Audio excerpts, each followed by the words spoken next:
entonces yo ahora voy a explicar un poco brevemente el proyecto de Subfluvial y utilizando lo que han explicado tanto Itxaso como desde Mitsubishi, explicar por qué nos oponemos a este proyecto y por qué las justificaciones que da la Diputación para este proyecto realmente no se solucionarían con esto, sino que se agravarían todavía más. Entonces, el Subfluvial de Namieco es una autopista que se plantea para conectar la rotonda de Artaza con la rotonda de Vallonti, o bueno, la zona del Vallonti, ¿no?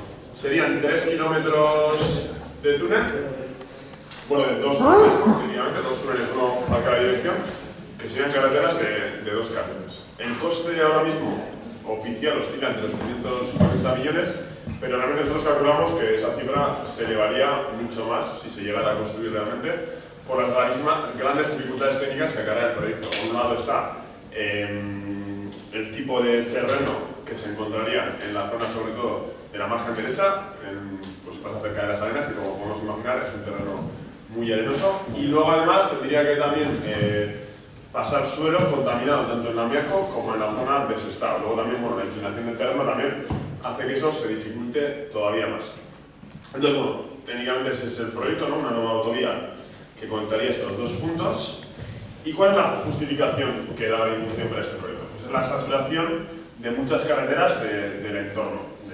Sobre todo, la principal razón que argumenta la Diputación es el puente de Rontegui, que es la carretera con mayor saturación de tráfico de toda la comunidad autónoma vasca, ya que pasan por él 135.000 vehículos diarios de media, ¿no? Luego también se menciona, bueno, la gran saturación de la Avanzada, la gran saturación de la 8, bueno, la saturación general en todo el área metropolitano de Bilbao, ¿no? Que concentra un 67% de todo el tráfico total de la comunidad autónoma vasca. Entonces, claro, la Diputación dice, bueno, hay un gran problema de que estas carreteras están saturadas de coche, entonces vamos a ver una nueva autovía que, según suele decir el correo en sus titulares, aliviará Rontegui, va a ser muy positivo para la salud vial, ¿no? Bueno, nosotros primero queremos empezar analizando por qué hay esta saturación en todas estas carreteras, ¿no? Porque antes de buscar una solución a un problema es importante analizar las causas que nos llevan a ello, ¿no? Alguien que, para curarnos también, ¿no? ¿Cuál es la causa de la enfermedad? Para poder encontrar una medicina adecuada, ¿no? Y esas causas, bueno, las hemos visto viendo un poco en las charlas anteriores, ¿no? Y ya se hablaba del modelo de ciudad funcional, bueno, que venía de Corbusier, etcétera, etcétera, y que se aplicó ya de manera bastante tardía también en todo el Bilbao metropolitano, ¿no?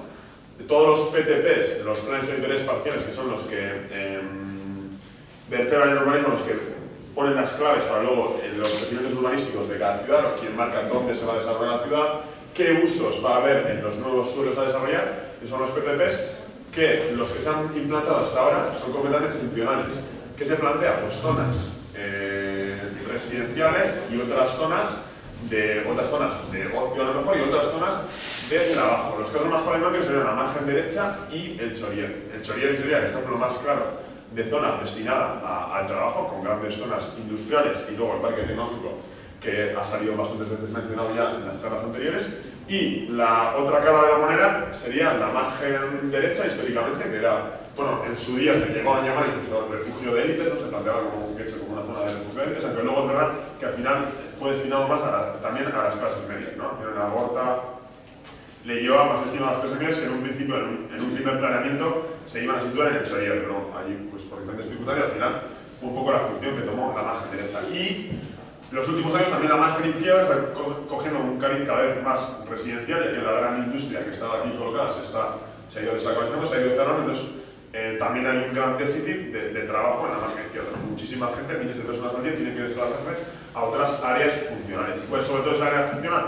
El Choriel. ¿Y cómo va la gente de la margen izquierda al Choriel? Pues a través del puente de Rontegui. ¿Y cómo va la gente de la margen derecha al Choriel? A través de la Avanzada. Justo las dos carreteras que supuestamente la Diputación quiere aliviar con esta nueva obra. Entonces, claro, tenemos por un lado el gran problema de cómo diseñamos todo el área metropolitana, y eso es lo que genera el tráfico, ¿no?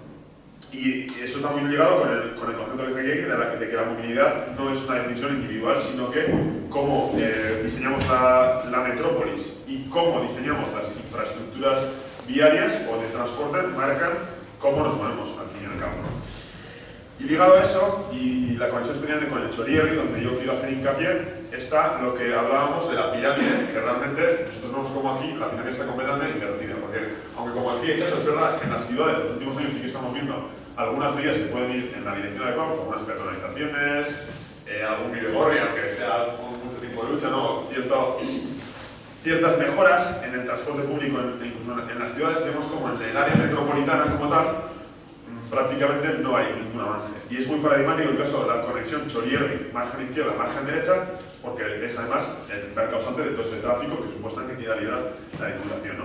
Solo un 6% de las miles de personas que van todos los días al Chorierri o del Chorierri a la margen izquierda o la margen derecha, solo un 6% utilizan el transporte público, mientras que estas dos áreas funcionales con Bilbao superan el 50% en uso de transporte público. ¿Por qué es esto? Porque la prioridad para el coche es absoluta.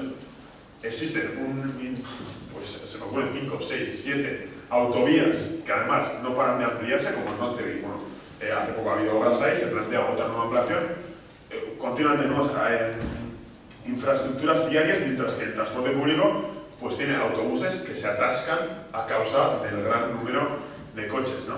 De hecho, la misma Diputación admite que hay un gran déficit en la conexión de transporte público entre las dos márgenes de la ría y el Chorierri, y según sus propios datos, el usuario en medio tarda 3,16 veces más de tiempo si opta por el transporte público que si opta por el coche. No está en los informes del PTS, del Plan Sectorial de Carreteras de la Diputación, aparece marcado en rojo como, bueno, esto lo tenemos que mejorar. Pero parece que no hay ninguna medida en ese sentido. Se plantea una nueva carretera que, como bien sabemos, aunque no ha aparecido explícitamente mencionado, yo sí quiero hacer mención, según existe el concepto de demanda inducida, que está más que analizado ya desde los años 70 en Estados Unidos, que vemos como, bueno, nuevas carreteras lo que hacen es invocar más tráfico. ¿Por qué? Por un lado, porque hace más cómodo el uso del coche, y luego porque tenemos que entender que estas nuevas infraestructuras lo que hacen es también modular el espacio. ¿Cómo entendemos el espacio? Hoy en día, como lo teníamos hace 50, 70 años, cambia completamente por la entrada, por la generación de coches, pero también por estas nuevas infraestructuras que se van generando. Pensemos cómo suele calcular la gente las distancias, ¿no? Antes Marta tenía que dejar claro que la ciudad de 15 minutos andando, porque si normalmente hablamos de distancias de 15 minutos, la gente suele decir ya 15 minutos en coche, ¿no? Y entonces, claro, luego también se ha mencionado, me parece muy interesante el dato que no conocía además como tal, de cómo se ha multiplicado por 6 las distancias medias de las personas respecto al trabajo. Eso porque esto, por todas esas nuevas infraestructuras que hacemos. Si realmente se llega a construir el fluvial, bueno, podemos imaginarnos cómo las distancias también van a agrandarse. Gente que a lo mejor ahora la gente, pues tú si trabajas en Castro, a lo mejor no te planteas vivir en verano, porque no, porque la distancia va a ser grande. Si construyen una nueva infraestructura, se convierten más normales en la ciudad, de alguna forma va ampliando, la metrópoli va ampliándose y por tanto las distancias, no solo para el trabajo, ocio o para todo tipo de desplazamiento, aumentan las distancias, y también el transporte público se convierte en algo mucho más lento, ¿no? Aunque vayamos a seguir tardando lo mismo en ir desde Algorta a Sestao en metro, esté el subfluvial o no, tarda lo mismo, media hora más o menos, depende de las frecuencias del metro, porque tenemos que hacer transbordo. Claro, si en un momento dado construyen el subfluvial y ya en coche se convierte en un trayecto de 6 minutos en ese mundo ideal donde no hay tráfico, donde tenemos lugar de aparcamiento, que tenemos que es falso, pero bueno, esos cálculos mentales, claro, entonces el metro de repente se va a convertir en un medio completamente desfasado que no puede competir. Es todo lo que pasó con el tranvía también. Los tranvías en un momento dado empezaban a saturarse, no podían moverse porque el gran tráfico hacía que el tranvía fuera mucho más lento. Se nos quitó como quitamos el tranvía, ¿no? Entonces, bueno, en definitiva, por todas las razones que se han dicho, el subfluvial que supone un aumento del uso del coche en detrimento del transporte público, y eso con todas las externalidades que habéis comentado por aquí, un aumento de contaminación, degradación de la salud, tanto a nivel respiratorio como bueno, psicológico también se menciona el ruido que va a suponer, en este caso concreto, además con un especial impacto sobre las edades más tempranas, porque la escuela de Romo y el instituto de Romo van a ser muy duramente golpeadas, y está muy bien analizado cómo la contaminación afecta a todo el mundo, pero especialmente en la infancia y adolescencia tiene unos efectos luego a la larga mucho mayores, ¿no? Bueno, además, casualmente son escuelas públicas, ¿no? no sale en Gaztelueta, en el patio de Gaztelueta o en la piscina de Gaztelueta, no se toca eso, ¿no? Pero en el Instituto Público de Romo, pues sí que se plantean hacer esta mega obra rodeando todo el instituto y cogiendo incluso el parque durante 5 o 6 años, por lo que si al final tira para adelante va a tardar. Pero finalmente yo lo que quería decir es que este proyecto no es ni siquiera el último de esta locura viaria que nos quieren imponer, sino que en estos PTS que antes citaba, donde la Diputación admitía que había un gran problema en la conexión de transporte público entre el Chorierri y las dos márgenes, bueno, pues frente a eso, frente a esa literatura muy bonita y muy acertada que se plantea en el primer análisis de este plan territorial sectoral, hay una literatura muy bonita donde se hacen análisis muy adecuados, se dice que hay que reducir el uso del coche, que hay un uso de coche intensivo en el área metropolitana de Bilbao con todas las consecuencias negativas que eso trae, pero realmente en la parte importante, en la parte del reparto del dinero, en la parte de los proyectos que plantea la Diputación, lo que vemos son 100 nuevas actuaciones para mejorar las carreteras y entre ellas unas 6-7 carreteras nuevas que se quieren construir. Ahí estaría el subfluvial, ni siquiera aparece, porque ya este plan de sectorial es de aplicación ya posterior al subfluvial, pero aparece ahí la variante de las carreras, que tenemos aquí cerca entre Muskiz y Amato-Ciervena, aparece una nueva ampliación de la Supersur hasta Basauri, aparece también una variante en Bilbao por Bolueta con 3 viaductos para salvar ahí el Ibaizábal. Aparecen otros túneles más de Archanda, estarían los túneles que existen hoy en día, y luego otros en Santo Domingo, para conectar con esa variante que conectaría Miraflores con Santo Domingo, y luego habría otros túneles para facilitar que la gente vaya aún más, en mayor proporción, en coche al Chorierri. Y luego, finalmente, con conexión directa con el sur fluvial, se plantea también lo que llaman el Vial Norte, que sería una carretera paralela a la avanzada, pero por Urcudi, Universidad, conectándolo con el aeropuerto. Y luego otras variantes también, pues entre la Basterra y Urduliz, variantes también en Ugao. Bueno, lo que vemos es una auténtica locura desarrollista que en el contexto de emergencia climática que vivimos es completamente inaceptable.